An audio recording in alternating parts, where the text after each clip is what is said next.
Kważi 351,000 turist żaru pajjiżna fix-xahar ta' Ġunju, ċifra li waslet biex fl-ewwel nofs ta' din is-sena ġew irreġistrati aktar minn 1.5 miljun barrani li waslu hawn għal skop ta' vaganza jew xogħol. L-infiq totali tagħhom bejn Jannar u Ġunju li għaddew ukoll laħħaq il-1.3 biljun euro. L-ammont tal-Ġunju fisser żieda ta' 17.2% fuq l-istess perjodu s-sena l-oħra li kienet l-aktar sena li rreġistrat turisti fl-istorja ta' pajjiżna.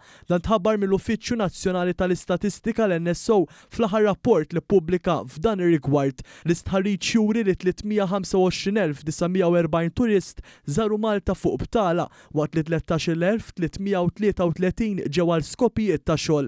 L-aktar turisti li żaru Malta kienu ġejjin mis-suq Brittaniku, segwit minn dawk tal-Italja u ta' Franza li flimkien ammontaw għal 46.4% min numru kollu f'Ġunju.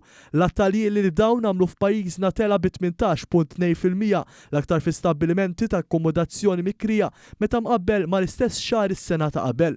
F'Ġunju li għadda anke nefqa sħiħa ta' turisti kibret u laħqet 333 miljun u 700,000 euro li tfisser żieda ta' 16.5% fuq is-sena ta' qabel. L-infiq medju għal kull turist kull ġurnata kien stmat għal 145 euro. It-turisti li żaru Għawdex u Kemuna kemm jekk għal ġurnata jew għal iżjed minn hekk ammontaw għal ftit aktar minn 218,000. L-akbar qatt ta' turisti jew iżjed minn 40% kellhom bejn il-25 u l-44 sena, segwiti minn dawk ta' bejn il-45 u l-64 sena li kienu jgħoddu għal kważi 27%.